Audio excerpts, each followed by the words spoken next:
Wow. Hello and welcome to the Hurling Show here on OurGame. Myself, Shane Stapleton, Michael Verney, just trying to gather the energy to try and somehow sum up one of the craziest weekends that you'll ever see in hurling. It's All-Ireland semi-final weekend. It's always unbelievable. Reminder that we're brought to you by orgaretro.com.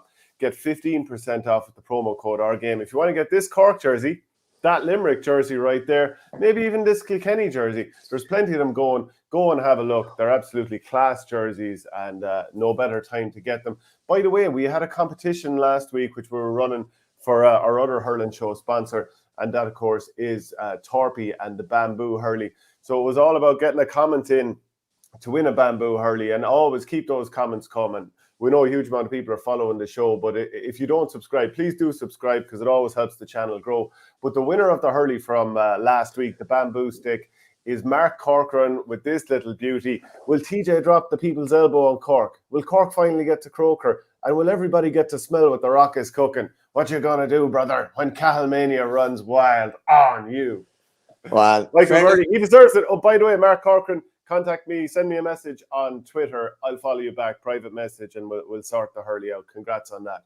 In fairness to Mark, there was so much going on in that comment. And once he had, like, if you smell what the rock is cooking, with Dermot O'Sullivan been on the line, it was just like, bravo, this man, give this man the Torpy and let this man launch balls over from 100 yards. Yeah. You were always going to curry favour with Michael Verney with a comment like that. So there was a lot of people trying to curry favour, and I don't think it didn't go unnoticed. I appreciate it. It was very much appreciated. There was must have been the guts of 400 or 500 comments, lads. So keep those coming in, lads and lassies. It's great stuff. We have another competition coming next week with our sponsors of this show, OurGame.com, to win a jersey of your choice. We'll give details in the next number of days, and we'll launch it, and then later in the week we'll announce the winner. So that's going to be great stuff. So recap on the results from the weekend. Cork crazy 137 to Kilkenny's 132 after extra time. Limerick 127, Waterford 17 points. A crazy weekend for Ireland with Kelly Harrington getting the gold medal also. On the way to Croke Park, drove past her house and there was nothing but bunting up and people outside delighted. Very different to my travel to the match on Saturday. Hay bales on the M7, a 5.5 hour drive I had. I came up from Cork from it, and 5.5 hours, and I just about dumped the car and I was sprinting in and I was looking up over the steps as I got into the Croker. I looked in and I was like, oh, thank God, the Artane boys band, they're only just walking off the field. Grand, I have a few seconds yet. And I look a little further and I see the match has started. So they didn't care about the Artane band, and they win. Yeah, they were lucky the band didn't get caught in the crossfire there. If the ball had snipped out to the Cusack stand side, the boys were going to be right in the middle of it, boys and ladies as well. But just a breathless weekend, all told. I think the hay bales thing is comical. Like, there's nowhere else in the world where that could possibly happen. There's 24,000 people allowed into the match, and all of a sudden, we're delayed by half an hour. And I can't remember, such a long delay. You usually get 10 or 15 minutes, but I can't ever remember a delay like that for a game of such high profile. I wasn't really on Twitter before the game. So it was like 10 to 5. I was sitting in Croke Park I was doing ratings on the match and I was trying to get organised and get all the names down right positions. And I was just like, why aren't the teams out in the pitch? And then all of a sudden I went inside and John Milan was holding council inside with all the Waterford boys and there was different things going on. I asked, and obviously the game was delayed, but it was just a mad situation. I saw Killeran McDonough's tweeted a picture of a big smiley Brian Cody basically saying that he was the culprit for all the bales, and but just a real Irish thing to happen. But what a weekend. It's All-Ireland semi-finals weekend, just nearly every year without fail. And I really, just people that don't know enough about hurling need to pipe down about high scores and all this kind of crack. If you can tell me that there was something wrong with that game yesterday and it was one of the high scoring games or semi-finals of all time, then there's something wrong with it. It really had everything.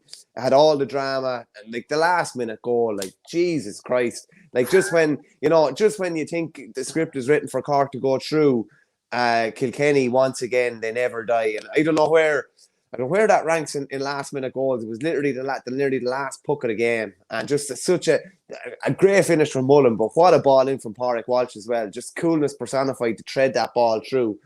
Just to be ice cool in the suppose, the most difficult of circumstances and the most pressurized time. But yeah, yesterday was just like Saturday had a lot. But probably had the outcome that we all knew was coming. Sunday, like yesterday, just had it all. Yeah, and when I saw that Adrian Mullen ball, all I thought was Joe Canning's pass over the top against Waterford for Galway in his final game. That lovely bit of vision, like Pádraig Walsh, what a ball over the top. And Mullen did brilliantly. And again, it comes down to the penalty rule probably did really help in this situation. Like, my problem has always been that there's like, you're still going to have black card fouls at certain parts of the matches or whatever, but it worked really, really well there. By the way, you're talking about like a crazy game. Like, these are all my notes from just the game yesterday as it's ongoing. How are we supposed to sum that up? Absolutely can I just say something on that, Shane?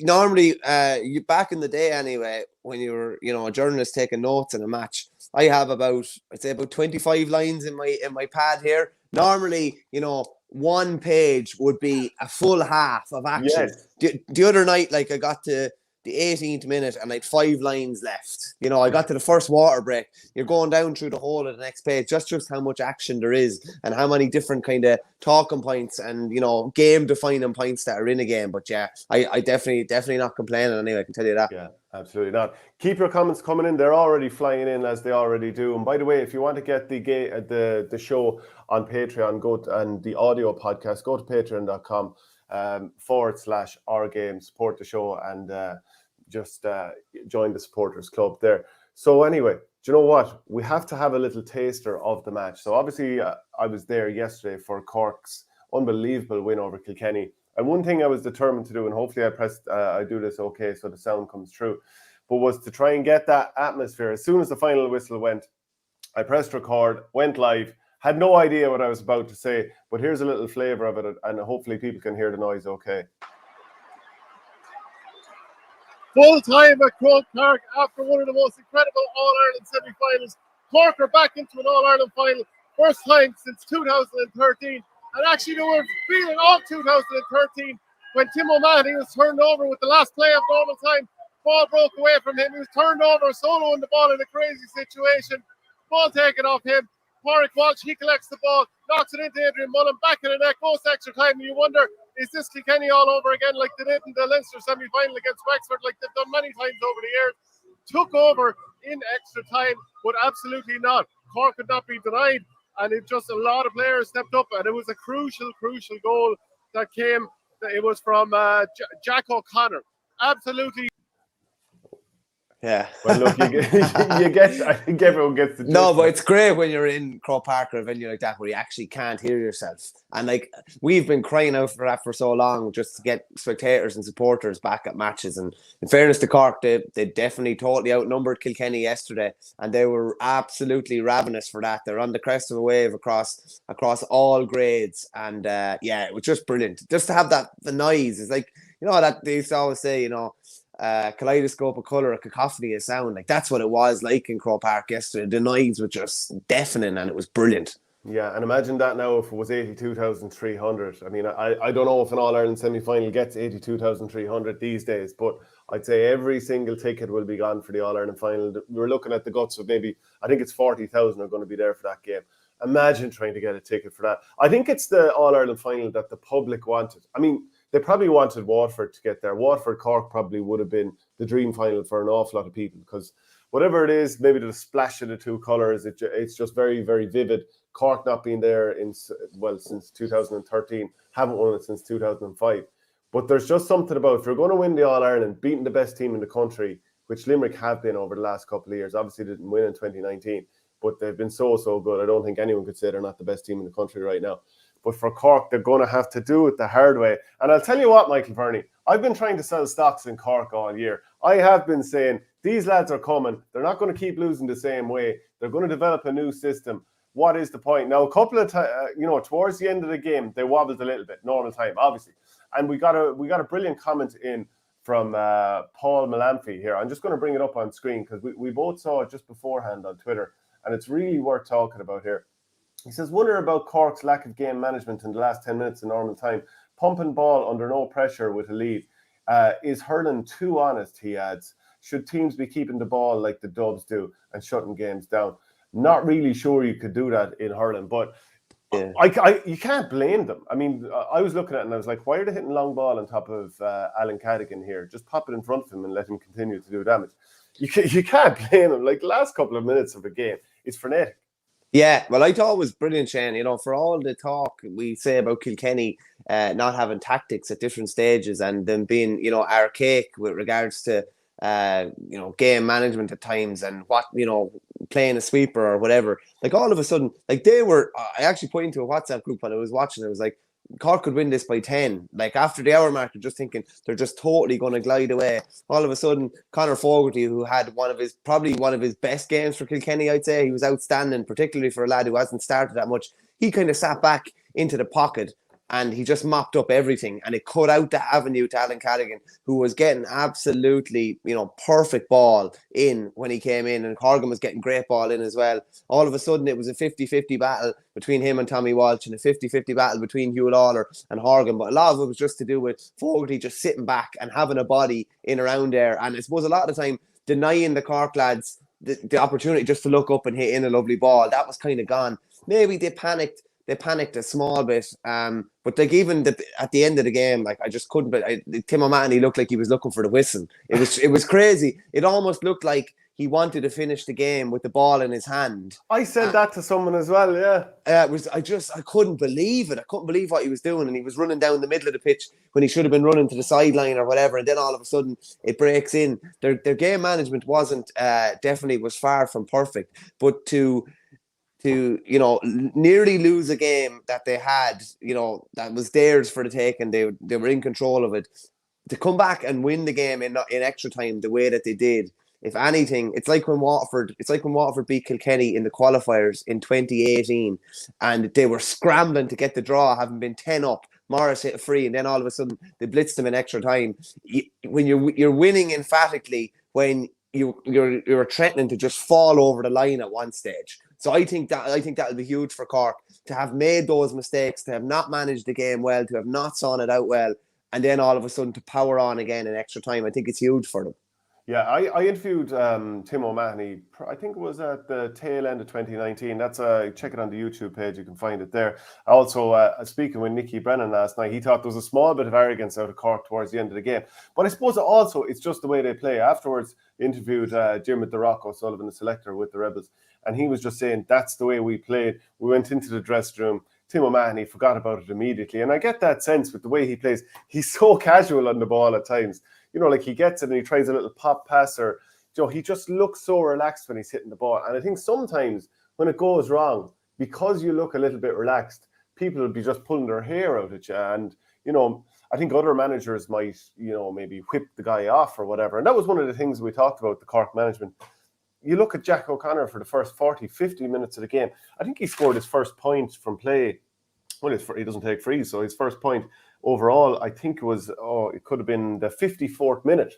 And like other managers would have said, we can't stay looking at Jack O'Connor for much longer here. But they knew that this guy's pace eventually is, you know, they brought him out wing forward. He's eventually going to take over, and he did. Like, he is getting to the stage now of being one of the most dangerous attackers in the country. Like, he's been threatening it for a while, and he got a great goal against Clare for Cork, solo and off the stick. He likes scoring them from a narrow angle. He doesn't exactly like Owen Murphy, by the way. Unbelievable save for that first one. And, you know, he's cemented his place as the best goalkeeper in the game. Patrick Collins, very good too, of course. But Jack O'Connor, like other managers might have taken him off. Interestingly, they took Dara Fitzgibbon off. Now, they brought him back on later on. And I think, like, we wondered about Davy Fitz taking lads off and bringing them on in the Leinster semi-final when it went to extra time. But that was because these boys were cramping up, that we were wondering, why are you bringing them back on?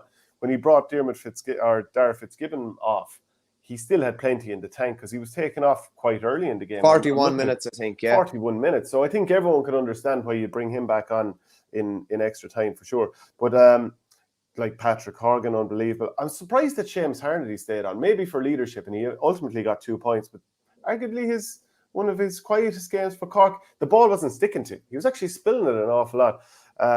But I think the Cork management can be fairly happy with their performance here. Not starting Shane Kingston. You've probably been thrown on the bench before. You've come in and you've played quite well because you're playing angry. Like Shane Kingston played angry there. the game against Dublin, like we talked about last week, I said I think he's going to get dropped for this game. He was rightly dropped for this game, but you can't not start him for the final now. No, it's a very difficult one. See, Shane Barrett was coming in. I think Shane Barrett had 1-5 off the bench in their 3 games before this. So all of a sudden, he's probably going to be rerouted to the bench, and they're still going to have an impact off the bench. I think it was the bench press. I kind of talked about it in a piece for the Independent during the week. How bench press tends to kind of tip the scales. Limerick's bench didn't really do much the other night. They were all called upon late. Waterford, similarly enough, not too big of an impact. Kilkenny, who had hit 116, I think it was a 115 or 116 in the 114 in the games, the 2 games so far this year, they only hit a point, and all of a sudden Cork get a bounce of 11 points off the bench. With Kingston turned out to be man of the match. A couple of people had it up there on Twitter. You would love to see what the conversation was like in the car on the way home. I remember my father. He was manager and he left me on the bench for some under-16 football match. And I was stink out of him. And, the mother obviously pleaded my case, tried to get me to start. But unfortunately, she wasn't successful. But came on at half-time, had a good game. And I was almost more ticked with him afterwards because I actually did well. And I was like, no, there you go. Well, you're right, though, about that. But we lost, so we had no other game where I would have started. Yeah, but you were happy as long as you came in and played well and proved the point. Don't mind that the team lost. But it is when you're coming in angry, you're coming in to prove a point. You are it's such a basic human instinct. I want to prove you wrong. And it's just one of the most natural things in the world. Kingston came in. I don't think, he'd to prove anyone wrong because there's no doubt in his class anyway. But just how cool he was. He was, as you say, he was angry, but how cool he was in the ball. To take 7 points off the bench is absolutely ridiculous. To bring in Alan Cadigan as well and to see him looking as dangerous as he has, at his best, that was huge. And even to be honest with you, I would have been, from a Cork point of view, I would have been a slight bit worried when I saw Owen Cadigan coming in and not maybe starting a game. And I just thought, because maybe Kilkenny will get a bit of joy here to go after him, particularly pace-wise. Thought he was real solid as well. And all of a sudden, in the Cadigan household, you have no starter coming into the game. And all of a sudden, you have 2 lads that are both finishing and both in contention to start an All-Ireland final now as well. But the bench press definitely tipped the scales for Cork. Huge, huge contribution. And as you say, they kept faith with the likes of Jack O'Connor. They know, there's no need to be pulling these lads off after 40 or 45 minutes if they're not performing. He gave them the benefit of the doubt, and all of a sudden he ends up at 1-3 and with the game-winning goal as well. And as you say, he has the balls to go for a goal from such a tight angle as well. It's kind of just that ballsiness of a young player who doesn't care and is that confident in himself. And that was brilliant, and that was the only way you were going to beat Owen Murphy, was with something special, because he delivered, one of the great goalkeeping performances. There's probably that Limerick performance in 2018 in the quarter final, and this wasn't far behind it. Just how he spreads his body, and I don't like goalkeepers leaving the line, but he leaves the line, makes himself so wide, and usually there's somebody behind him as well covering for him. He was just outstanding yesterday as well. He certainly was. Throughout this year, in past couple of months, people have liked to make a few comments on our hurling power rankings. You'd like to go in hard at times as well. I was pumping for Cork to be up the list. You wanted Dublin ahead of them. You wanted Clare ahead of them. They've beaten both of those. You had Kilkenny at number 2 there for a long time. Munster's on top. Do you know what my question for you is? Now, obviously, you can take up the point that you were so wrong about Cork, but I wasn't that wrong about Cork. Now, I was a small bit of a doubt in Thomas, but continue. Look, when I'm stoking the fire, let me stoke the fire here a little bit. But are there too many tiers in hurling? You've got Laurie Maher, Nicky Rackard, Christy Ring, Joe McDonough, Leinster, and then Munster on top. Munster on top. I'm trying to get a win here as a Tipperary man. That's that Munster on top. Because no Leinster team beat a Munster team in the championship this year. And I think the only one to do it last year was the Connacht team, Galway, that are in Leinster. So you'll obviously accept Munster is number 1. They are number 1 at the moment. There's no doubt in that. And you have a scenario where Limerick could win an All-Ireland by just beating Munster opposition, which, to the best of my knowledge, even Kilkenny have never just beaten, Leinster opposition to win All-Ireland, not to the best of my knowledge. So I don't know if this has actually happened before. So they'll be beating Cork, Tip, Waterford, and potentially Cork to win All-Ireland. Yeah, it's a bit mad. We're gonna have to regroup in Leinster, unfortunately, and just take our licks. It's amazing how close Kilkenny. It's amazing how for all the game plans and whatever, just that Kilkenny don't give in. I think it's the most admirable quality in any team. Unless you're talking about Waterford last year, Kilkenny in the Tip in the All-Ireland final when they lost by 14 points, or 2016 when they lost by 9 points. Unless you're talking about all those examples. Yeah, they don't give in. Every team is capable of collapsing. Yeah, they didn't collapse yesterday. I don't think they collapsed against Waterford. It's not as if they stopped trying or anything. 12 up, 16 up against Dublin before that. I mean, obviously they went on to win that. But every team is capable of falling apart mid-game for a certain period of time. They won that game against Dublin last year, didn't they? I know, I just said that. Yeah. No, I just like they were. I honestly thought they were going to get hammered by the end yesterday. And I think Cork had learned so much from that. I think that 10 to 15 minutes just to finish off the game, that's some learning point for them. Like they will literally focus in on that, and not that they stopped doing what they were doing earlier, but they might have just veered away a small bit, and it might have been the case of that they actually did need to do what Paul Malumphey said, that they needed to go laterally rather than hitting a ball in. Like if you're striking a ball in and your forward is under pressure, maybe that's when they needed to recycle possession and play across the pitch. On Paul's point, I don't know if you could do that. How long you could hold on to the ball doing that. Just because a team would probably put on a high press, and if you're turned over, it could end up in a goal. Like when Patrick Collins was nearly turned over by Adrian Mullen, and his shot was just a bit relaxed. If it hadn't been so relaxed, it could have ended up in the net. But something I will say on Cork, like Walter Walsh had a goal chance in extra time. James Bergen had a goal chance in extra time. There was plenty of goal chances there. And, Limerick will be a lot more clinical than that. Yeah, we'll come to Limerick in a while. There's loads to say about them. I want to make further point on Alan Cadigan. He did make that impact. He got hooked for his goal chance. I think Hugh Lawler hooked him on that occasion. And Hugh Lawler also flicked one away from, I'm trying to remember, was it Jack O'Connor at another stage? It's brilliant, yeah. A bit like the way Kyle Hayes did to Patrick Kern in the game on Saturday. Obviously, we'll come to that in a while.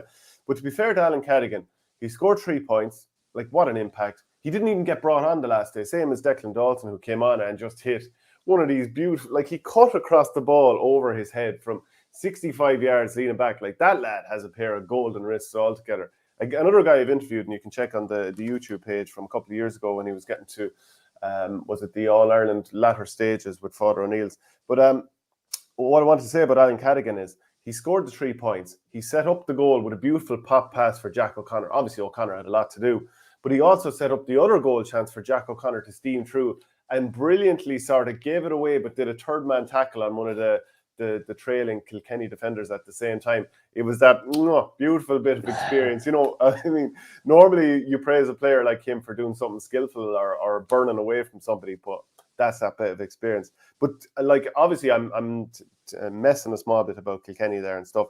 But like late on in the game, Cork only scored one of their last 7 shots. So there was that white line fever there. To be fair to Kilkenny, they scored 1-4 from their last 6 attempts in that same period of time. So there was a bit of coolness. Do you remember the 2019 Leinster final? Kilkenny started going for goals when there was like 7 or 8 minutes left and there were only 3 or 4 behind. They were like, that's right, yeah. This is kind of crazy stuff. Whereas here, they knocked the ball over the bar and they kept going and they didn't panic because they were 6 behind with 63 minutes gone in the game. Like, full credit there because they didn't just panic and drive every ball to the clouds. Last minute, obviously, you're going to do that, and they got their break and they got their reward. But to be fair, they did very, very well to put themselves in a situation to win that lottery. Yeah, it's the most difficult thing you can do. The most difficult thing is to almost not panic. And as you said, they definitely panicked in the Leinster final. I remember asking Brian Cody about that after. Did you start going for goals too early? And he kind of left it up to the players to smell when there's a goal opportunity and go for it if it's on. But just back to Cork for a minute. Like, if you look at someone like Robert Downey, was in all sorts of trouble on Billy Ryan early on. And in fairness, it was probably a smart move to put pace in on top of him and move him around. And even Brendan Cummins said it on commentary. He was afraid to commit himself totally to Billy Ryan because he gets slipped. And if Billy Ryan was in brilliant form, probably up until about the 40th, 45th minute or that. And then Robert Downey just totally took over.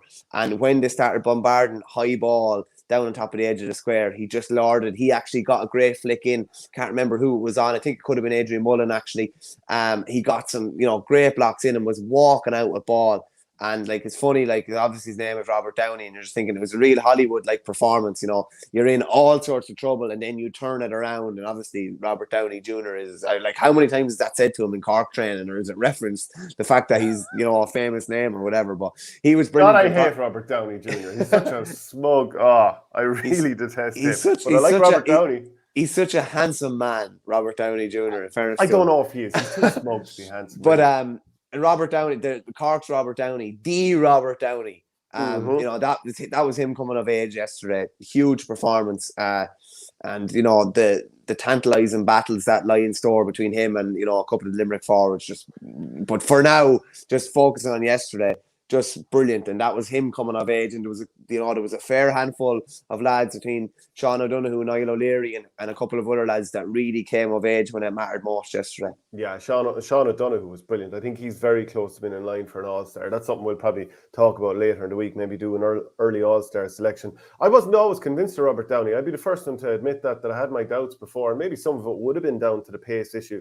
Because there was one stage, like you kind of referenced it there, that Billy Ryan got a ball out towards the sideline, and Downey didn't want to engage him because he knows he probably would have taken him around the side, and then you'd be in that truck and trailer scenario that every defender absolutely detests. But if he had to engage him, Billy Ryan had spilled the ball. So that's why it stood out so much at that time, because they're like, yeah, you really didn't want to engage there. I think they waited too long to make a switch. And it was late on when Kilkenny did start pumping in high ball. He started snapping them over TJ Reid. He dispossessed TJ Reid another time later on. Like, it was really, really impressive stuff from him. And maybe that's that sort of youthful energy. I was wondering, how can Sean O'Donoghue keep going here? How is Niall O'Leary still doing this? Because all the subs that were coming in, like James Bergen was fresh, Walter Walsh was fresh, Martin Keown came in a couple of times, albeit midfield the second time.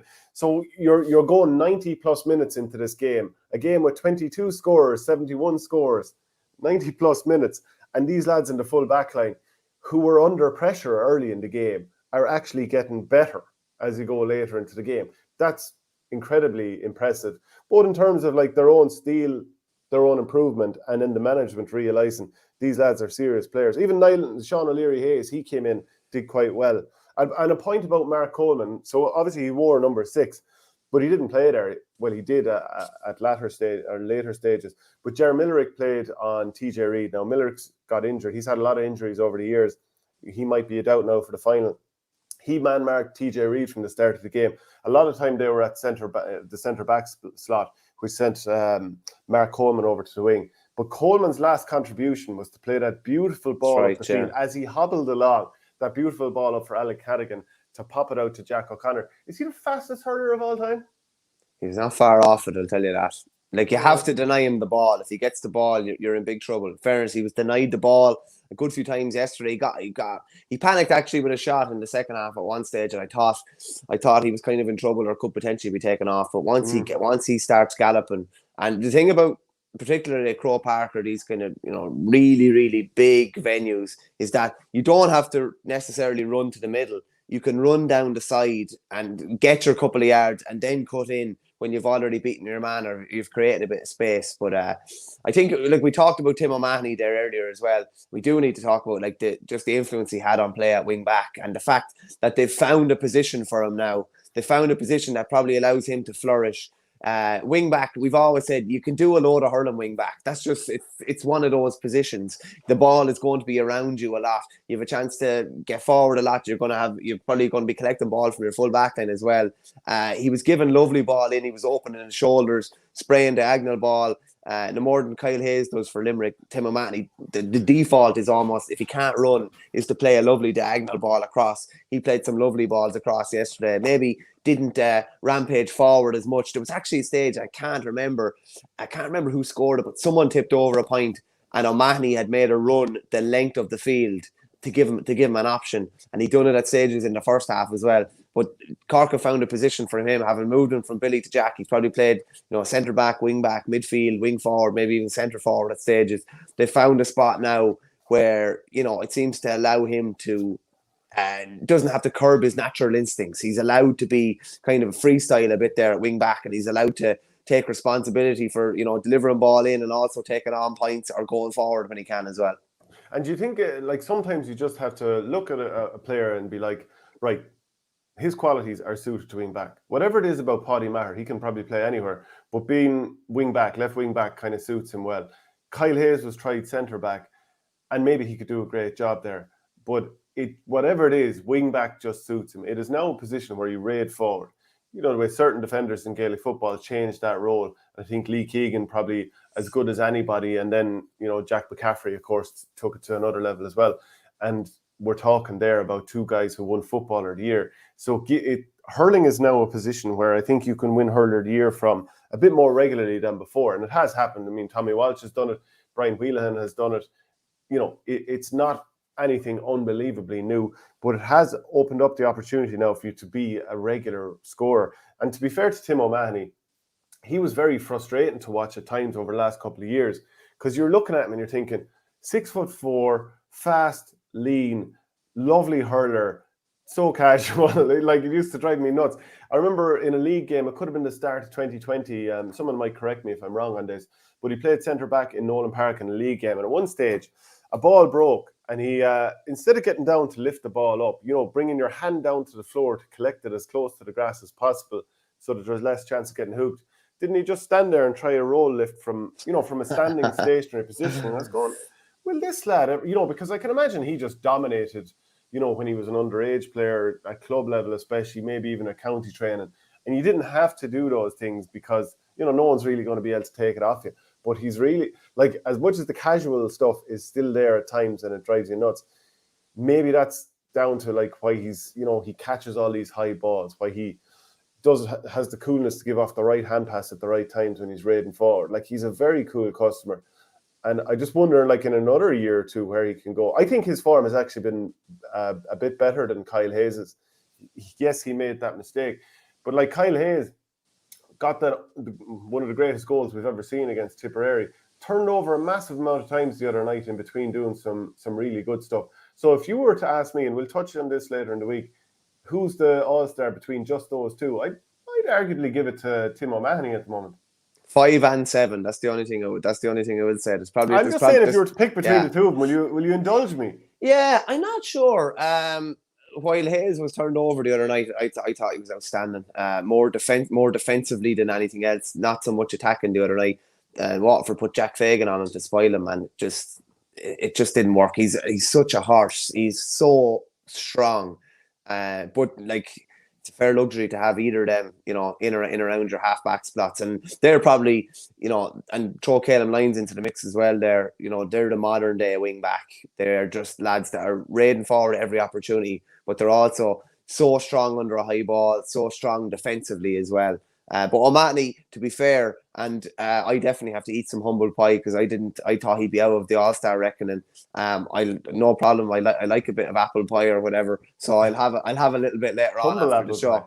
Yeah, but in fairness to him, Tim O'Mahony, even despite that, you know, that kind of what would you call it?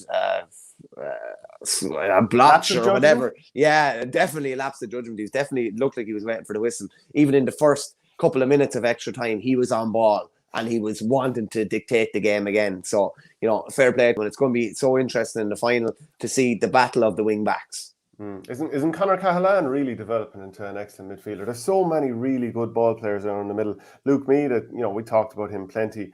You would have thought Dara Fitzgibbon is the lad who's going to stand out of all of these. Now, he went to wing forward for a lot of the game, and Conor Cahalane, who wears 10, but generally does play midfield, as he did against Dublin last day.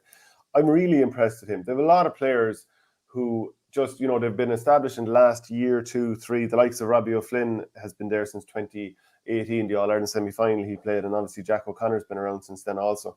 But these lads have really firmly established themselves at this point. Ger Millerick, after all the injuries, he's very quickly established himself. And that new style of play where they just trust to not drive the ball long and play against their strengths or play into their weaknesses, if you want to look at it that way. They're happy to play the ball backwards, to take the chance, to say to Patrick Collins, come out here, take the ball and play it on again. Obviously, it nearly went wrong when Adrian Mullen almost scored that goal after taking the ball off him. But I was just so impressed that they stuck to what is their process. And I know that's a little bit boring or whatever, but when you're out there, you've got something to trust in.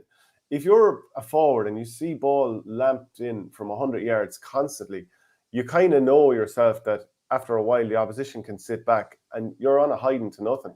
There's no point losing the same old way. And this, I did a piece with Nisha Waldron, Kilkenny native. He was doing commentary for Radio and the Gaeltacht for Waterford and Limerick the other night. And I just said to him, there's no way Cork can be dumb enough to run this ball straight up the guts of Kilkenny time after time. They have to go down the centre. They have to go down the wings. Crossfield ball was working brilliantly. Like, they have learned.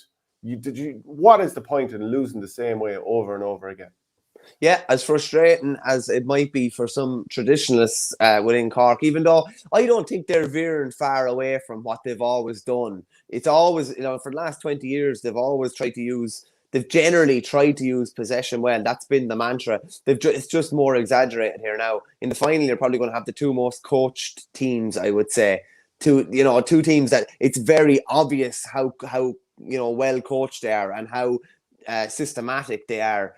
And, in fairness to Cork, they've no problem playing the ball behind or playing the ball laterally until the opportunity arises where they can give a ball that's favourable to themselves. And that's smart. You have to say it. It's smart. Why would you, play a high ball in when that doesn't suit your inside forwards? Why would you play, a ball in between two lads when it doesn't suit your forwards? They'll wait until a lot of the time they're playing into grass. And that kind of suits them. That's what they're looking for. They're looking for space, and they're looking for probably lads to break off into that space. And Robbie O'Flynn, I think, definitely has to be mentioned. He got a score. He got a score yesterday from out the sideline under the Hogan when Cork were under a bit of pressure.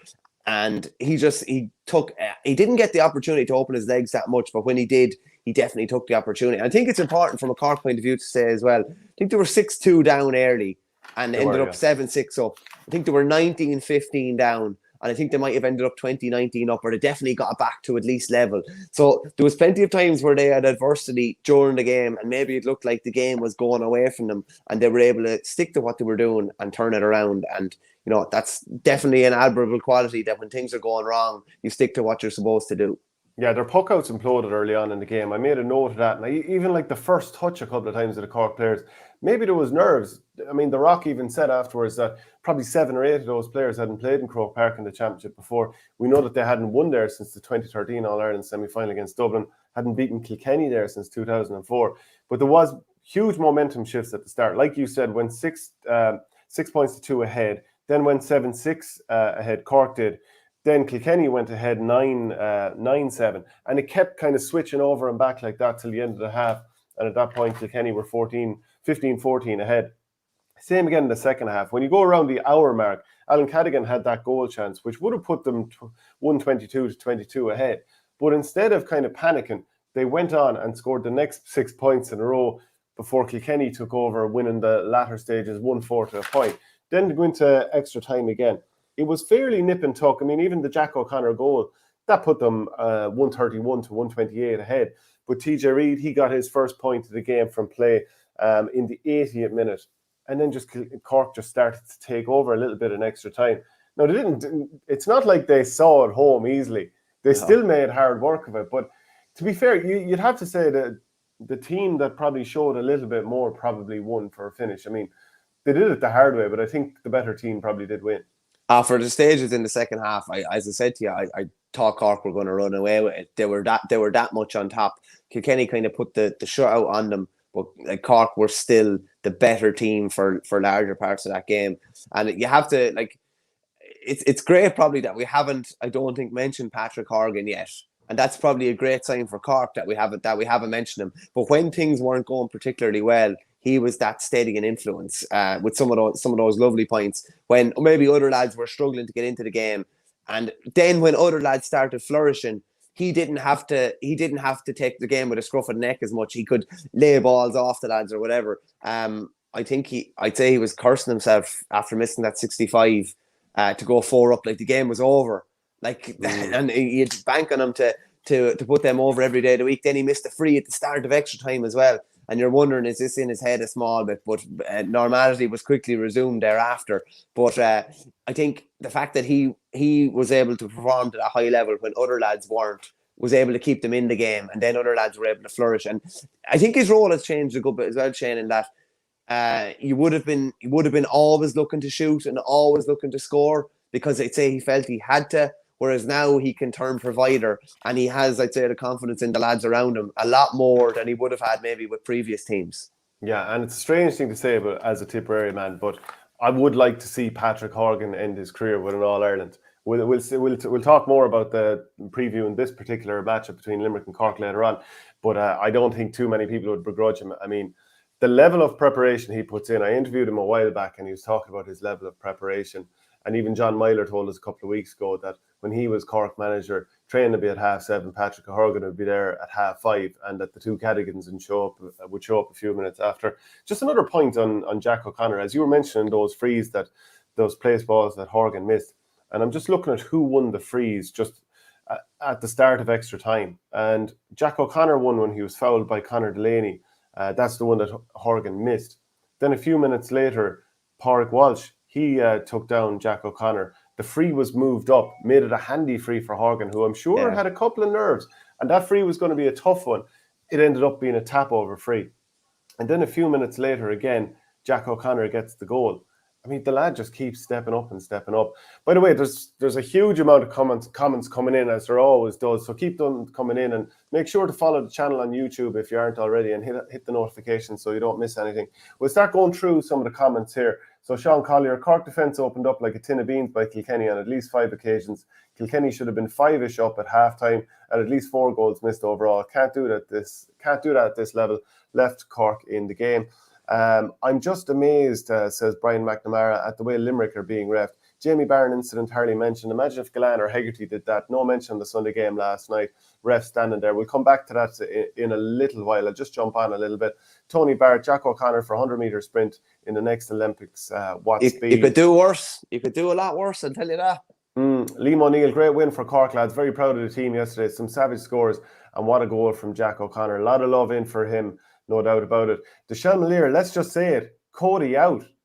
Wow. Look, Brian Cody has been there since late 1998. There's been serious signs that he has evolved the way the team has played in the last, I think certainly in last year or so. They're not playing the same all way. Yes, now and again, players will revert to type and blast the ball into the clouds. And, maybe that's partly why we saw Robert Downey marching out with a few balls towards the end of the game. But also it's playing to the strengths of some of your players. Owen Cody's unbelievable in the air. Obviously, TJ is brilliant in the air. But do you think this will be the end of Brian Cody? They've obviously completed the 6 in a row now, 6 years without an All-Ireland. Hey, good man. Any chance you get to throw that in, fair play to you. I think that the Cody out narrative is madness. I think if he wants to leave, I think potentially it could be the right time to leave. But like to say that, like the Kilkenny, why do you say that? That's the right time to leave. Yeah. I just think like they've won back-to-back Leinsters. He's taken what is not as strong a squad as previous years. They've obviously drawn with Cork, come back from the dead, drawn with Cork, far from blowing away in extra time or anything like that. Like maybe he's brought this current squad as far as they're going to go. Can somebody else take them any further? I have high doubts about whether they can, being honest with you. I'm just not sure if that same kind of class is there or the same options are there that are available to a lot of the other big All-Ireland contenders. But the narrative that he's out or that he should go, it's not a matter of being forced out or anything like that. I just can't see that. That doesn't make any sense to me. From his own point of view, whether he thinks whether he still has the energy for it or whether he can take what's going to be largely the same personnel over the next couple of years, maybe outside of some older players, and get more out of them, I'm not so sure. From his point of view, I think if he's thinking that the same thirst or hunger may not be there, I think it might be a good time to leave, because to me, I think he's leaving on a high, I would say. And I think for somebody, like look at Mickey Hart in Tyrone, that didn't end on a high, and he was almost, pushed out somewhat. So I think for a guy who's won 11 All-Irelands and I don't know how was it 17 or 18 Leinsters, I think, and 8 or 9 leagues.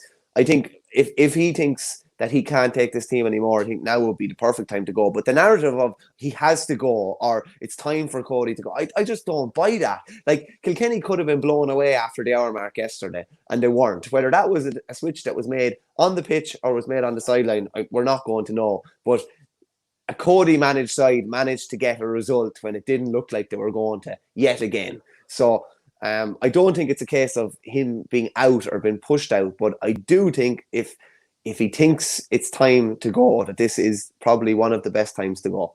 Yeah, we'll talk about some of their older players now in a couple of seconds, but I do want to jump into some of the comments. Retiree Colin Fennelly might have made all the difference today, says Limerick drive for 5. A fair point, and that was a point that Nicky Brennan took up in our post-match chat yesterday. Darren O'Leary, someone literally wrote a 4-verse poem and included a line about the bamboo hurl. How did you overlook them as a winner? I overlooked it because he's my housemate and he thought that I'd do him a favour and give him the hurley. But no.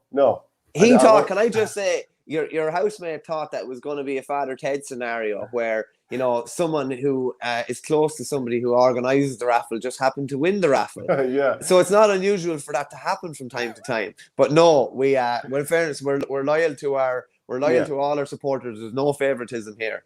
Too much class for that. Unless you're from Tipperary. If you're from Tipperary, your chances of winning, in my eyes, are diminished. Yeah, straight. Maybe Mark Corcoran is actually from Borrislee, and I don't actually realise.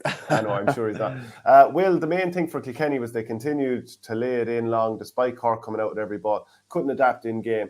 I think they did at a certain point. Like, to be fair, there's lay it on in games at times you are going to drive it long. When you're very, very tired in extra time, that is going to happen. There's probably a point in there too, to be fair to Will. Pádraig Gill, hurling power rankings. Limerick 1, Cork 2, Waterford, Clare, Kilkenny, Galway, Wexford, Tip, Laois, Antrim. Yeah, look, we'll chat about that later in the week. Obviously, someone trying to get my goat a little bit there. Andrew Cosgrave, I bet Limerick will not give Cork the freedom of Croke Park like Kilkenny did yesterday. The final will be a whole different experience from a momentum-filled, confident Cork side. I don't think they were given the freedom of Croke Park because Kilkenny did choke up the lanes in the middle of it. You know, like Kevin Walsh, the former Galway manager, I spoke with him a while ago, and you can check that out on the YouTube page. But he talked about Gaelic football, about how you have certain lanes of the field, like 1, 2, 3, 4, 5. So obviously 5 and 1 are either side of the sidelines. And I would say that Kilkenny weren't far off that they have certain kind of lanes to make sure that Cork speedsters can't just run up through the middle. Yeah, no, I'd agree with you. I don't think they were offered the freedom of Croke Park. I think at times they created that freedom for themselves by the way they were playing, and they persisted and refused to lash ball out. There's times where Kilkenny were inviting them to strike long ball, inviting them to a 50-50 ball, and they resisted it, which is a really, really difficult thing to do.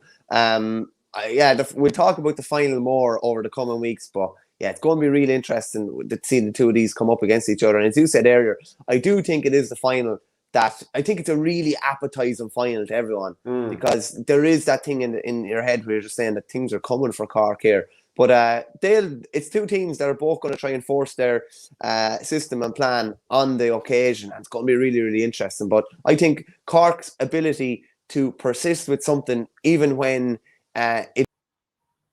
Yeah, Michael Verney just dropped off there, and no doubt he'll be back on in a few seconds. I wanted to come to a comment here from Patrick Coleman. This Cork team remind me of the young Cork team of 1999 and beating Kilkenny. They would now be champions under the old system, but not now. Another big dog around now. And also a point here that came in from, there's a comment in from Colin Cronin. Your thoughts on Casey's Red? Haven't seen a good video replay of it. We will come to that in a little bit while, of course. Will, Kilkenny have actually played the short game at times this year. No idea why they didn't switch when they saw Cork backs were on top. A point here from Pádraig Gill. Now, we did want to come to this, and it was a situation with a couple of the Kilkenny legends and, you know, their careers. And Richie Hogan has been treated terribly the last few years, says Pádraig Gill. One of the GOATs reduced to a bit part player the last while was senseless, particularly when it hasn't been going well for Kilkenny. It was a strange one to only, like, Kilkenny had that game lost, right? For all intents and purposes in normal time, the game was lost. It was the last puck of the ball that Adrian Mullen saved. And Brian Cody hadn't used Richie Hogan at that stage. Now, sometimes as a manager, midway through the game, you might forget that you have a bench there, or you might forget for a few minutes, or it just mightn't cross your mind. I have a former hurler of the year sitting up there, and he's obviously, as extra time proved, he's obviously able to move quite well here. But he basically wasn't going to play him. And then obviously he did during extra time. Is this the end of Richie Hogan? Is it the end? Like, that was Richie Hogan's 33rd birthday. I thought he came on, did okay. And I thought TJ Reid was okay at times. But, you know, we praise him so much that I think it's okay to, at times, say, well, look, it's not really going his way. He still did a couple of nice things, but, you know, has he stood out brilliantly? Like Paddy Smith broke even with him, I felt, in the Leinster final. He scored 4 points over 90 minutes against Wexford, but Matt O'Hanlon won a nice bit of ball. Now, TJ Reid was very good that day. He still is the leader of the attack. But, you know, he's not getting away from players the way he was before. We talked about in the All-Ireland semi-final last year when Ian Kenny came back from maybe 5 yards away and dispossessed him. So we're respecting the fact that, you know, he's one of Kilkenny's greatest ever hurlers, and you know, we praise him so much. I think it's okay to say when, you know, maybe just, you know, he is coming back a little bit. He's still up there among the best hurlers in the country, and people will obviously think, right, Tipperary lad, Slayton, Kilkenny. It's not that way at all. But like, people give out when you don't call it. I mean, the pace isn't there the way it was before. I mean, is that not fair to say? Yeah, no, like, we've waxed lyrical about TJ for God knows how long. So like, I think it's okay to call it as you see it. There were a couple of times yesterday when he didn't take shots on when it looked like he had time, and maybe that's partly because in your head you think you don't have time, or you think you're going to get hooked. Like, he actually planted the feet at one stage yesterday to take a shot. I can't remember who got back. I think it could have been Robbie O'Flynn. It ended up in a free, because TJ kind of sensed it or whatever. But he definitely, you know, this year probably wasn't at the levels of previous years. And, you know, at this stage, it's very doubtful whether you're going to be able to get back to those levels. You know, you're not 25 or 26, you know, where you had a bad season and you can bounce back and you're still in your physical peak. He's still a phenomenal player, but the same kind of pace or power probably isn't there. On the Richie Hogan point, there's a caveat that comes with Richie Hogan that we just don't know. That we just don't know what's been going on in training. That we don't know, like, whether he's been flying in training. We don't know. Like, we didn't know he had a medial knee ligament injury going into the 2019 All-Ireland final. We just didn't know until he came out with a strapping and said it after. So we don't know exactly how he's been contributing in training. But it was strange. And, like, you'd probably think, you know, Brian Cody's probably with his injuries, he's managing a lad at county level like you'd probably be managing a lad at club level to get through sessions and to be available at different days. He wasn't in the match day 26 for the first game against Wexford, then started coming into it, featured very, very rarely in this year's championship, in this year's league even as well. Don't think he featured in the league at all. So you would definitely have question marks about whether he's going to be there next year. Walter Walsh is 30 now. As good as Conor Fogarty was yesterday, he's 31 as well. Killian Buckley's 30 in July. I think Owen Murphy is 32 later this year as well. So there's going to be a change in the guard in Kilkenny. We've already seen bits of it, in fairness. With the likes of Mikey Carey coming in, James Maher coming in at wing back, where he's probably going to be for a while now as well. But there's definitely going to be some big personnel moving on, I'd say, over the next, it could be, some of them could be this winter and over the next winter or so as well. Yeah, let us know. Do you think that this will be the end for TJ Reid and Richie Hogan, two of the best hurlers that we've ever seen, and obviously both former hurlers of the year? Can't see TJ going, Shane. I can't see him retiring. I can still see him winning games for Kilkenny next year. So, I mean, if people think I'm writing him off, it's not about writing him off. It's about saying, can we just look at this soberly and say, yeah, maybe the pace isn't quite there anymore. Later on in games, you know, you're getting out-wrestled by Robert Downey, who's a good promising hurler. But these are symptoms of you're getting a little bit older. And, you know, I talked about with Tipperary. The problem with Tipperary is not that any of these players aren't still class. It's that you're trying to play for them at the one time. And that's the part to me that didn't make sense. And, you know, Patrick Horgan, he's 33. So the difference in age between him and TJ Reid is only a couple of months. TJ Reid obviously has a gym. He's in there all the time looking after his body. And great nick. But I'm just saying, for him to be still the best player in the country every single day, it's just not going to happen. Like, yeah, there are different types of player as well. With Horgan is a really, really risky player. That's not to say TJ is not. But he's kind of an inside forward. Man. It doesn't look like Horgan has slowed down that much. But his feet... I mean, oh, come on, like a couple of the steps he did. I mean, Hugh Lawler never had a hope, really, did he? No, he didn't really. I think the key thing with TJ is, and why he'll probably stay on for another couple of years, I think anyway, it's just that he's been injury-free over the last while. You know, Richie Hogan is carrying all sorts of legacy injuries. Killian Buckley is carrying all sorts of legacy injuries with his knee as well. So, like, that's why I'd be surprised if TJ doesn't stay on. I'd be surprised if he doesn't play inter-county hurling until he's probably about 35, 36, I'd say, because he's still such a crucial role for them. Whereas the other guys have become kind of bit part players at this stage. Yeah, and he will start next year if he's there. It's not a case that you're trying to make him a bit part player or anything like that. Overall, is it a good season for Kilkenny? I mean, I'm sure they themselves would be like they'd have rather face a full-strength Dublin team in the Leinster final. So it probably took... I mean, there's a slight asterisk over that. I mean, I think Kilkenny there's a fair chance they would have won that game. But Dublin came in after beating Galway. Is it a good season? Has it been a good couple of years? Yeah, like I've still said it. Like I don't think the same quality is there that was there before. I still think they're doing quite well with what they have. They've won back-to-back Leinsters, and you can disregard a Leinster in comparison to the Munster dominance dominance at the moment. But they've been in All-Ireland semi-finals the last 2 years. Like, that's why I think this if but that's Brian, because of Leinster. Yeah, but if Brian Cody is going to walk away, that's why I think now it would be like they're not. I don't think they're going to win All-Ireland. Okay. I don't. So like, I think now is the time. They've died under shield again, and I think maybe there's a new focus needed. But it's all going to come down to him.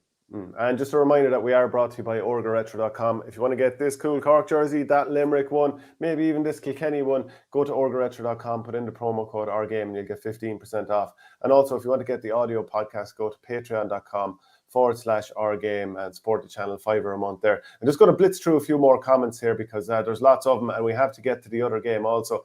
Shane, you're spoofing. You were telling us last week that Waterford were the team Limerick didn't want and best suited to beat Limerick. Now it's Cork. It's the Tipperary in you.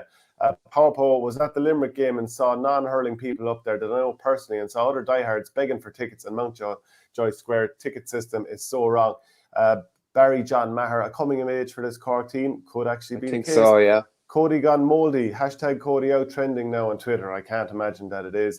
Kilkenny bench ineffective. I fear Cork tiki-taka hurling will be snuffed out, says Cathal O'Riordan. Stock room Tim says Cork will not fear Limerick. They always put it up to them. Can't wait for the final. We've said that, Shane, over the last long time, that Cork do not, like, they believe that they can beat Limerick, and they beat them in 2019. They drew with them in 2018, albeit in extra time, so they will fancy themselves, definitely.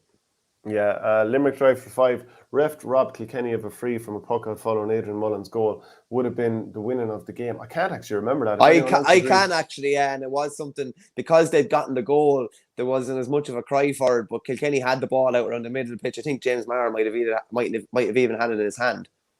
Okay, plenty more comments coming in. Pat, that's to do with the power rankings earlier. Kilkenny are stronger than Waterford, deserve number 3. Cadigan could easily have had a hat-trick. He probably could. Let's see, what else here? Staple would prefer Callanan playing the Iron Man role. That's a reference to Robert Downey Jr.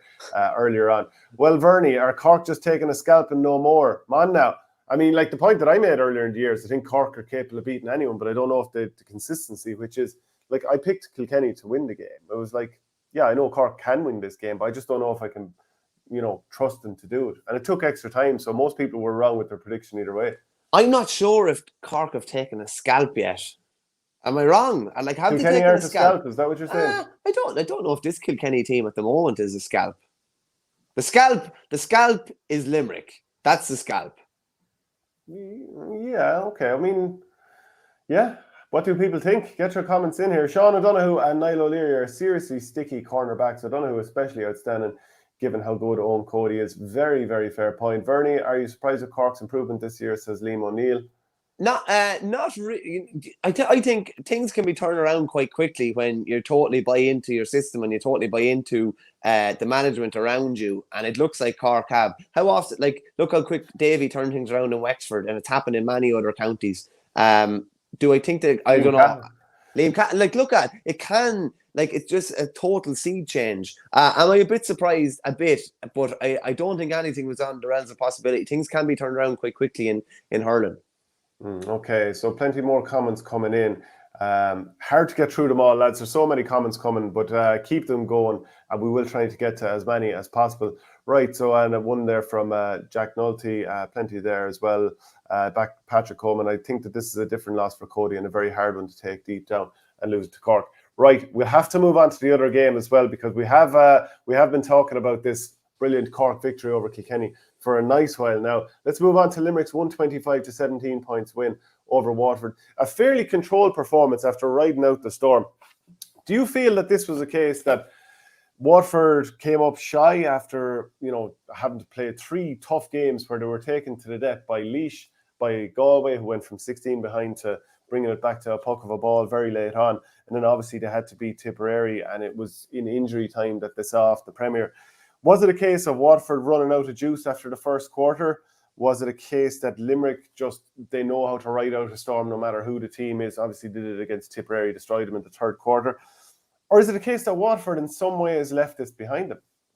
Yeah, see, like Shane, usually if you're saying that like a series of games has caught up on a team, you'll be saying it would have happened at the end of a game. You don't think it's going to happen in the second quarter, but they literally threw everything at Limerick in that opening quarter. Stephen Bennett got in a few huge hits, massive hits, like real kind of not game-defining hits, but if Waterford had won the game, you probably would have been pointing back to them like Pádraig Maher's shoulder on Joe Canning or other kind of big hits like that.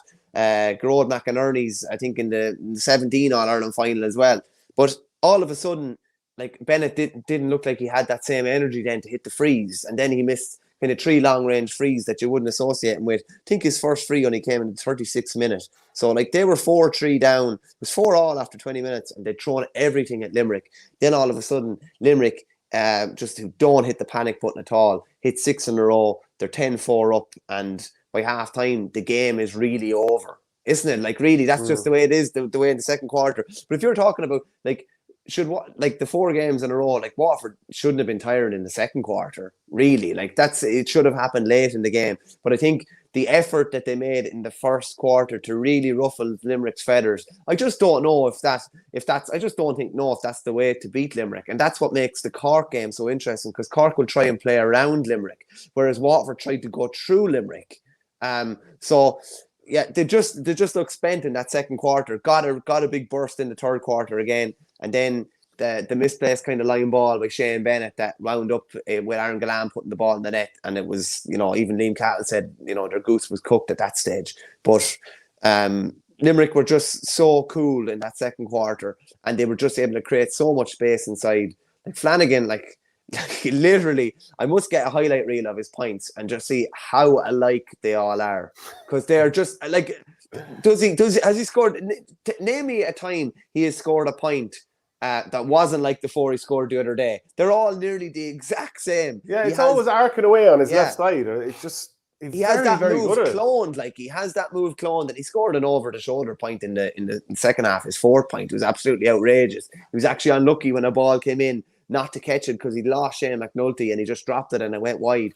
But they just kind of Limerick reverted to type in that second quarter. Again, they got a massive bounce after a water break, which has been, the general theme with Limerick since that water break was introduced as well. But just they create so much space for themselves. Gillane had a lot of space to run into at different stages, even though I thought Prunty was absolutely outstanding. I have to say, I thought like Aaron Gillane got the Man of the Match award with one of the TV companies, which I just can't credit. I can't credit that at all. Darragh Donovan got the other one, who was very good, and it was one of his best games for Limerick, I'd say, in a while. But to say that he was better than Tom Morrissey, I just don't know how you could say that. Or Seamus Flanagan, I just don't know how you could say that, to be honest with you. Tom Morrissey, like, have we ever seen a player who quietly scores 5 points? The thing is, he gets the ball, he's already got the arm cocked to throw it over the bar. Very, very regular. Did he score something like 6 against Tipperary? And you were kind of like when I watched it back, I was like, oh, there's Tom Morrissey throwing it over the bar again. But he does it so fuss-free. When Gerard Hegarty gets the ball, that Gerard Hegarty has the ball because he's going at somebody. Waterford were looking for him. They wanted to put Gerard Hegarty big time. And they did it a few times. Yeah. I actually think Waterford left an opportunity to win this game behind it. I think brilliant. I think, Limerick are brilliant, and we're going to go through a load of ways that they are brilliant. But Waterford left that behind an opportunity to be in this game by missing so many chances early on. As Andrew Sullivan says here, Waterford hit 5 wides in a row in the first quarter. You just can't do that against Limerick. And, he's absolutely right here. So it was 3 points to 2 behind. Kieran Bennett with a poor wide from distance. I think it was that brilliant overhand thing. Do you remember what Stephen Bennett did at one stage to give the ball to lovely, yeah, Deise Hutchinson? Put wide near side. Wasn't he the same man? Bennett did something very similar to that in an under-21 game to set up a goal back in 2016 or something. Under-21, he did it in the All-Ireland final. I think he might have did something similar in Munster as well. But like you saying it there, Jack Fagan hit a wide. Bennett hit 3 frees wide in a row. Gleeson hit a ball short. Bennett hit a free short. Gleeson hit a sideline short. Shane Bennett hit a wide, and then Kieran Bennett hit another wide. That was all in the first half. And particularly like that string of Bennett frees and even Fagan's shot taken in there as well, and Ozzy's shot dropped short. That's just a real momentum killer. John Kiley said it after.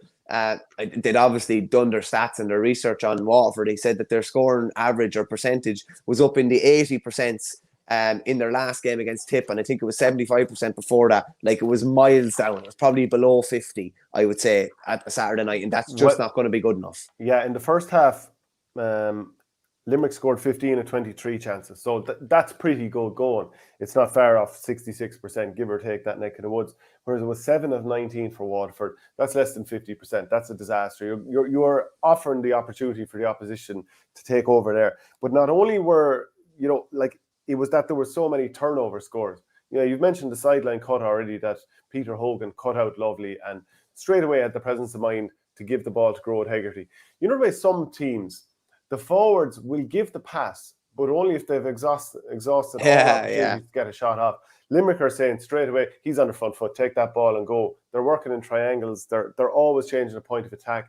Like, if you're defending against Limerick, you're running one way to try and stop a lad. He'll pop it to somebody who runs the opposite direction of which you as the tackler are moving. So you have to go that way, and then you have to turn and go that way. It's exhausting your legs, so they actually grind down your work rate. But like some of the turnover scores, I just kind of marked them down here. For a Seamus Flanagan score for the 6th point, Groat Hegarty got the 7th point, Flanagan again, Diarmuid Burns for the 10th, Peter Casey for the 11th point, and even Diarmuid Burns with a missed chance just before half time. Yes, Limerick created more chances in the first half, but a few times it was a simple turnover. And some of them were ridiculous turnovers, and maybe that's the symptom of tiredness that we should be talking about. So Limerick didn't have to work all that hard for some of them, and a few times they just spilled the ball for no reason whatsoever. A couple of times, simple hand passes, little pop passes. I think Peter Hogan tried to pass a ball to Austin Gleeson, who was running off his shoulder, but he was on top of his shoulder at one stage, and there was someone got a flick in, trying to pass in that tight situation. Shane Bennett spilled another one. Like, Shane Bennett, it wasn't his day at centre-back at all. There was one stage he wound up for a ball, he got hooped, and that's not really the Shane Bennett but that we've seen in the past, but like, it didn't work for him at centre-back. I mean, this is where the absences of Tadhg de Burka and even Irla Daly, who came in the All-Ireland final last year, were so keenly felt.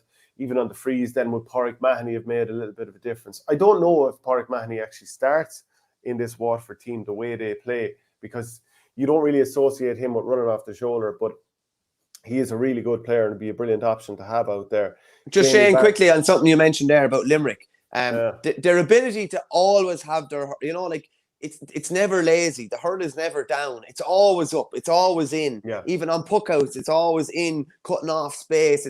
It's reducing your target. When you're given a hand pass, the hurl is always in. They're giving themselves a chance of getting a flick. It's really, really basic stuff done really, really well. It's just increasing their percentage chance of getting a flick, getting a block, getting everything in. Whereas maybe some teams or some players might be a bit lazy or might have their hurl down by their side, and you're not giving yourself any chance then. They really give themselves a chance of getting these flicks in, a chance of getting a block in, and even standing side on the Waterford puck out, making sure that they're always moving targets. So I think that's something that a lot of teams and a lot of players could really pick up on. Just that when a keeper is looking out, the opposition keeper is looking out, that they're moving, that they're side on target, that they're go forward or back, that you can't basically use the forward as a target. The forward's not just standing there with his hurl up and you just aim over him and try and put it into an area. And I think they're really, really smart. And I talked about being really well coached. They are really, really, really well coached. And you mentioned about like Groat Hegarty's pass Gillan for the goal. That didn't come a second too early or a second too late. It came exactly in Gillan's stride. Perfect. Not behind him, not in front of him. Perfectly into his stride. And I just think they do it's that keep it simple, stupid. They just do the really simple stuff really well. Yeah, and you have to say that Cork would definitely be looking to work on that. I mean, Shane Kingston once or twice, maybe he had an opportunity to feed someone for a goal chance. Jack O'Connor, the time that his shot was tipped onto the post by Owen Murphy, he had Patrick Horgan standing outside him, just waiting for a tap-in goal. But, Aaron Gillan's finishing. I mean, he doesn't have to try and finish high every time. maybe it's the size 28 Hurley or his right-hand side or whatever it is, but he blasted after a beautiful sidestep early on. And it was one of Peter Casey's stick passes in tight situations that set him up. Beautiful spin then away from Galan, who has a beautiful way of bursting away from people, sort of knocking him as he's turning, as Nisha Waldron explained there on the show the other night. But like, you need to be finishing those goal chances. Even the one that went in, he actually hit the crossbar and it bounced back in. I mean, you need to just put them low, put them to the net. I mean, he has previous, doesn't he? I'm not trying to tell Aaron Galan how to hurl here or anything like it. I mean, that'd be fairly cheeky. But I think any coach would say, will you just put the ball low into the net, make sure that they all kind of count the same. But a few more comments coming in here. A lot about Tom Morrissey and a lot about Dan Morrissey. Are they the best brothers in hurling at the moment? Get your comments in here. Verney, you've been highlighting Gleeson's consistency over the past year. How do you think he did against Limerick? I thought he was poor enough by his high standards. I was doing ratings the other night and I gave him a 6. He went down with an injury early on, burst into it then with a sideline, got a point from playing the 20th minute after great Waterford work. And I thought he was quite quiet thereafter. And I thought, crucially, this is something Cork can't do in the final. He forced a couple of goal opportunities. You know, he's teeing up for the shot, and you just know that this is going to have to be a bullet to beat Nicky Quaid from where he was taking the shot from. So yeah, I have definitely lauded his consistency this year, but I thought he was below par the other night. Yeah, Leamy Burke says Tom Morrissey a candidate for hurler of the year if he has a good final. Unsung hero for years. Remember the quarter final against Kilkenny in 2018, won that game in the end. I agree. I actually had him down for hurler of the year last year ahead of Hegarty, but it was kind of a flip of a coin. I didn't mind which way you went on that one. But I do think Waterford left their chance to win this game behind. The thing with Limerick is they do punish it. I mean, generally they do punish it. They had a nice few wides against Cork. You know, there's been certain parts of games, obviously against Tipperary, where when they're under enough pressure, a couple of players were made to look somewhat ordinary. But most of the time, the cream rises with this team. They are that good. The ball they play in, I mean, you know, Shane McNulty spilled a few balls. Ian Kenny probably once or twice. Peter Casey got away from him. Conor Prunty, I think, in the main did excellently. But like the quality of the ball going in, it's just so difficult to defend against. Shane Bennett, I mean, I looked at him sometimes trying to cover as a sweeper, and as we've often said, if the ball going in is good and away from it, there's very little you can do as a sweeper. So I think most forwards in the country would love to be on the end of the ball going in that the likes of Flanagan and Galan got. I just wonder, what would Deise Hutchinson score if he got that sort of ball in? Because Limerick engaged Waterford higher up the field. When they brought the ball out from the back, and let's say Shane McNulty was bringing it out, he wasn't bringing it out past the 45. He was being engaged earlier than that. So he had to drive it along maybe at times. You know, he'd try and go short if he could. But like, there was also Hannon sitting back and maybe Nash and Burns sitting back. And even at that, Waterford were playing with 5 forwards. So you were just going to be hitting the ball into trouble all the time. Do you think actually playing Conor Gleeson as a 7th defender to man-mark Cian Lynch, you know, obviously it's, you know, teams sort of transition their formation all the time and everyone bursts forward all at once or whatever. So it's not like they have 7 men inside their half the whole time. I mean, to be fair, Limerick often have 13 in their own half, same as Waterford do. That's the way hurling is moving. But in some ways, by playing that extra defender to man-mark Cian Lynch, did they kind of gift the impetus to Limerick, or are you damned if you do and damned if you don't? I think a small bit, Shane, because like you're looking back at clips of Shane Bennett and they were just able to take him out of the game. Like they were just putting balls over his head and he was, you know, that point I talked about, the Flanagan over the shoulder effort. Like Shane Bennett was about 60 yards away from the ball just when that ball went in, just for the quality of ball that they were able to give in. Whereas Hannon like was quietly effective, I'd say, at the other end and was getting on loads of ball. Interesting, I think, as well. Waterford didn't go after Hannon at all, you know, and having maybe been caught maybe for 2 of the goals or looked a bit sluggish for 2 of the goals against Tipperary, and that kind of did hand the impetus to Limerick. Limerick are always going to be able to deal better with, you know, trying to work around the sweeper, I would think, than any other team, because that's, you know, they generally, when they're coming out with the ball, they generally have a load of players back anyway, and you know, possession is so prized that they're not going to be giving it away, and they know exactly, like they play the wings so well. It is very methodical in the sense of like kind of like the Dubs in their pomp, maybe not the Dubs this year at the moment, but they're so smart with the ball and they don't take on shots unless it's a high percentage shot. usually. Maybe Groat Hegarty is one of the few that takes, and maybe Dermot Burns, that take on shots from distance that maybe aren't high percentage. But Waterford probably did play into Limerick's hands. But again, that's a bit of fear almost, that you're going to be cut open as well. And it's a very difficult kind of a balance. It's going to be interesting to see how Cork kind of address that in the final. They're essentially playing with a sweeper anyway, nearly most of the time. So they kind of maybe, and they are working around that. So it's going to be interesting to see what they do, or if that's going to be even more pronounced in the final. Yeah, one or two more comments here coming in. Joe LK20, Limerick and Cork need Fergal Horgan for the final. Some bad referees out there. He was good. He did swallow the whistle for a nice bit of it, and you'd have to say fair play to him for it. Would be unusual. It's not beyond the possibility that he would get the final, but generally the referees that get the semi-final don't get the final. Outside of James Owens got a semi-final in 19 and refereed the final, obviously with that Richie Hogan sending off. But like, it's two Munster teams. I think it makes perfect sense. Like Cork and Limerick, like a tip man to referee that would make perfect sense in my view. And I think he's been really, really on the ball. Would have had questioned about him a couple of times in recent years, particularly with regards to favouring the forward, which I never like. But I think you'd be very hard pressed to find any calls in his last couple of games that are really questionable.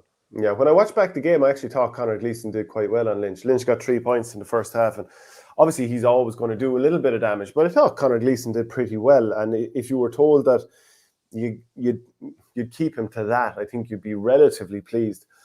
The only thing is, Shane, is that the bird had flown almost by the time he got the 3 points. Do you know what I mean? The first score of the game was Cian Lynch. Just before half time he scored, and he got another one midway through the half. Yeah, but the bird. What I mean is that the game was like Gleeson was tighter maybe on him in the second half, but the game was essentially over at half time, if you know what I mean. He needed to nullify him in the first half, I would say. Yeah, but like the scores, it's not like he was cut open by him. I don't know. I thought he did as well as anyone would have done in that first half.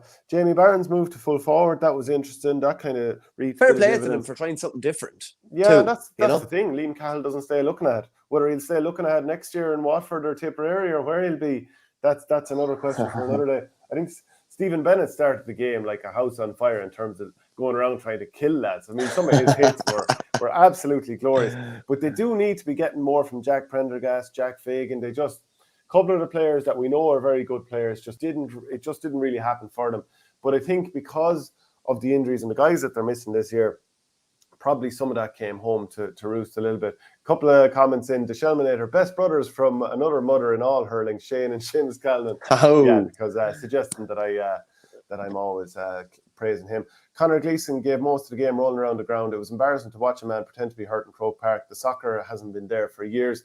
What do you think of the red card? That brings us to the red card and the clash with Peter Casey. I watched it back and I thought to myself, there's a contact there, but should a lad be sent off? Should he miss an All-Ireland final for it? Nah, I don't think so.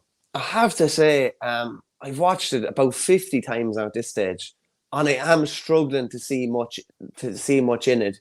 I can't see it that he obviously led. It's that obvious that he led with the head. Maybe I'm not seeing.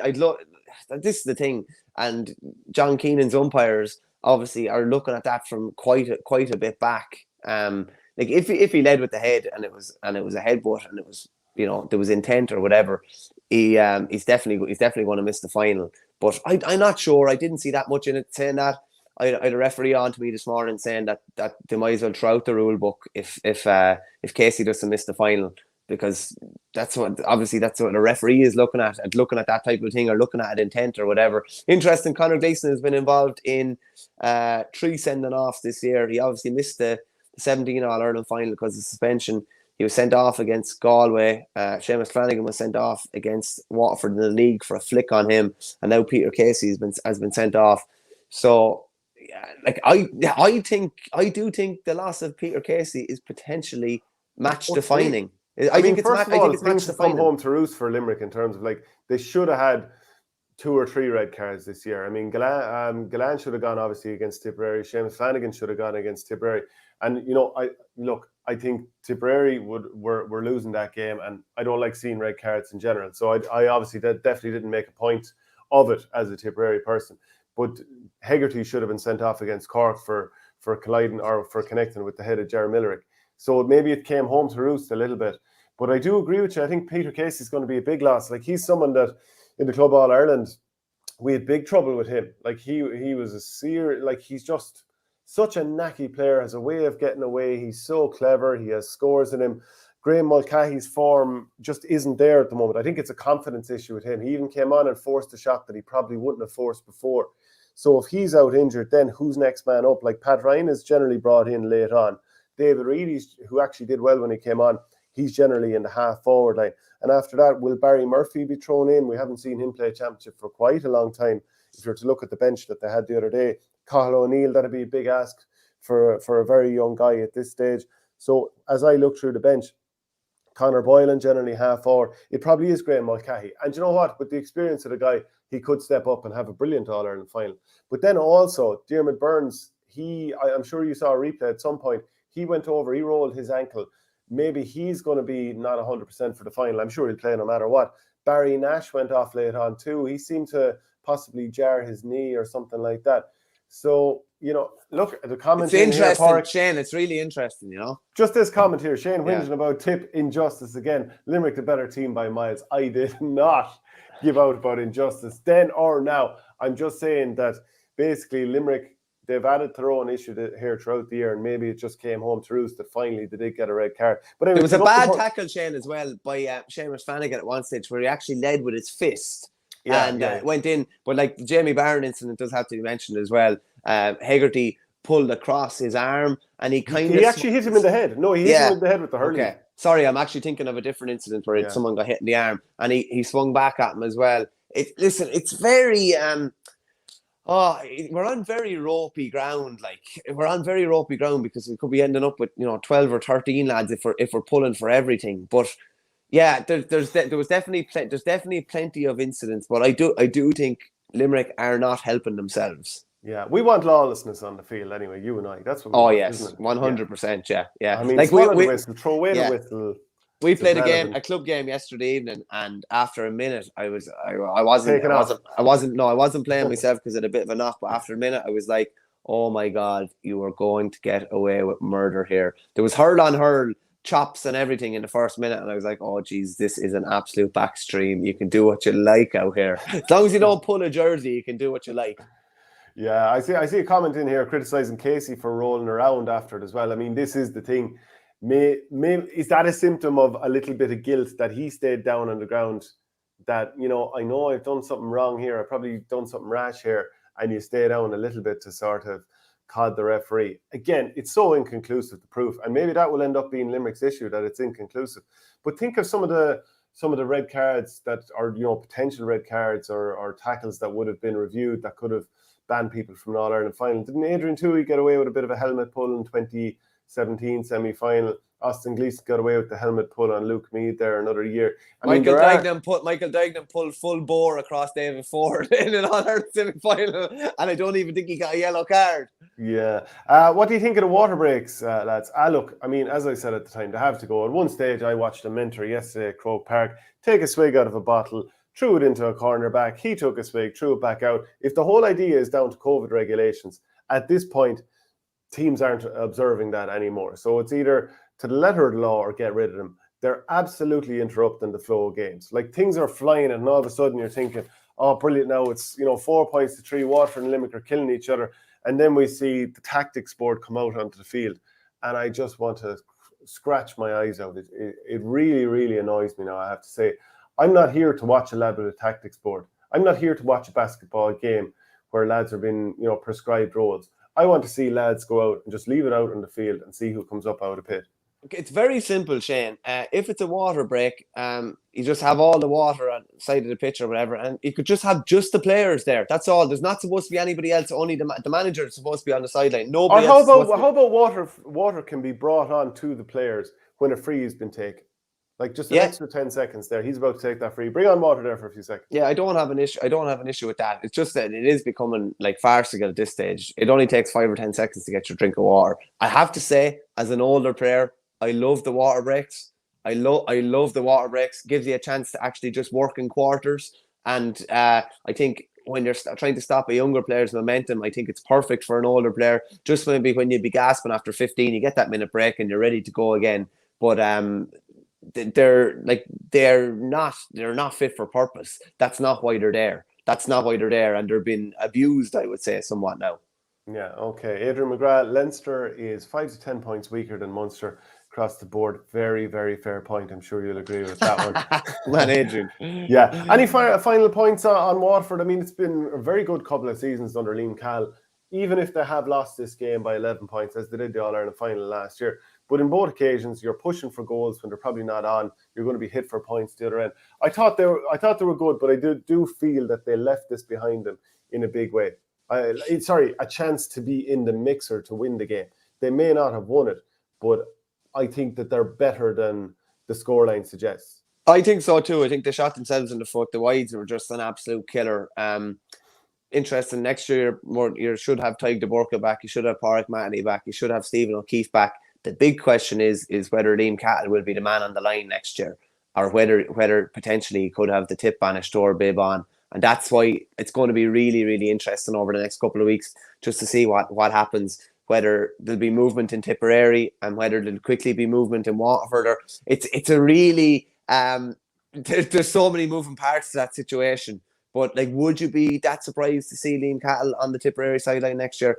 I wouldn't be that surprised. As a Waterford man, I'd be moving hell and high ground to keep him there.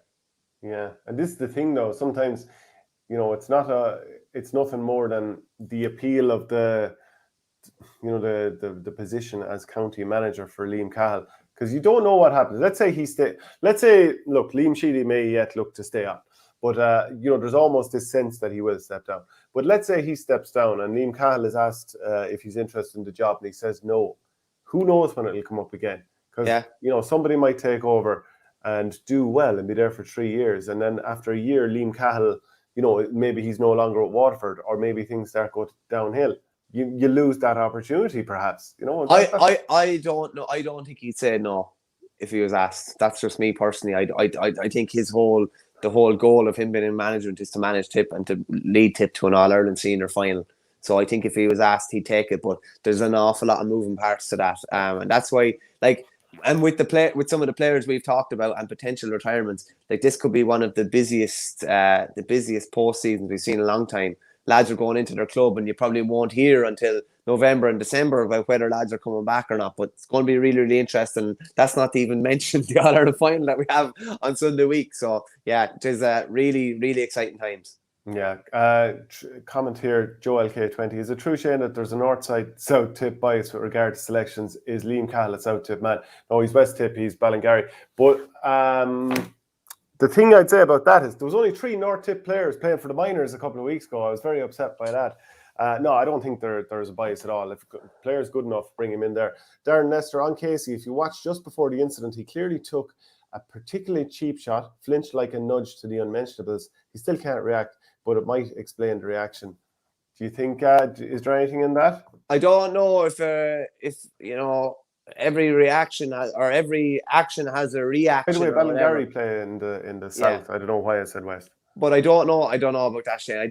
Regardless of whether provoked or not, I don't think that comes into it really. If they're appealing, I don't think that comes into it at all. But you do have to wonder, Dublin were able to be successful in their appeals, high profile appeals, in previous years with Connolly and others. I don't think Limerick want to be mired in an appeal over the next while, but I do potentially think this is game winning or game losing, whether they have Peter Casey available. Just hypothetically, all of a sudden, if Graham Mulcahy starts, Graham Mulcahy who's not in form, and just say he's taken off at half time, then all of a sudden there's different Limerick options need to be used. Maybe Dermot Burns won't last the 70 minutes. Maybe Barry Nash won't last the 70 minutes. Yeah, but lots to think about and discuss over the next couple of weeks. Especially when you consider that Sean O'Donoghue did so well in Aaron Gillan the last day. You need someone like him to step up.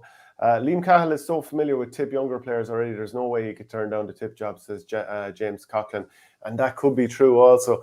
I think we nearly have it all said at this stage. Just a reminder once more, we are brought to you by orgaretro.com. If you want to get this Cork jersey, that Limerick jersey, maybe this Kilkenny jersey as well, the old vintage one with Avonmore in the front of it, go to orgaretro.com and use the promo code OurGame for 15% off. Also, if you want to get this on audio podcast, and if you're looking to support the channel, lots of positive comments in there. So please do feel free to join at patreon.com/OurGame for €5 a month just to support the channel. The Shelminator, great show, lads, and don't forget to tweet over hashtag Cody out controversy. He is South Tipshade. Yeah, I corrected myself. I had a little stumble on that one. You've got something special to get a chance if you're from the South. Owen Kelly, Bubbles, Cummins, etc. Yeah, there are lots of brilliant players from the South, from all parts of Tipperary. Every part of Tipperary is brilliant hurlers. And Dermot O'Connell, guys, you really don't like Limerick, do you? Love Unbelievably Limerick. Unfair, but like Massive time for Limerick, but you have to call it as you see it, and I can't wait for the final. I think this is going to be such an interesting final, and I've great time for Limerick and the way they play. I think it's amazing what they've done and what they're going to continue to do. Yeah, okay. Well, look, that's it from the show today. We will be running an orgaretro.com competition next week to win a jersey of your choice. So in the meantime, if you do want to buy any of their great jerseys, go to orgaretro.com and use the promo code OurGame. That's about the height of it. We'll be talking hurling later on Thursday, so do join us then. Thanks very much, Michael Verney. Cheers, Shane.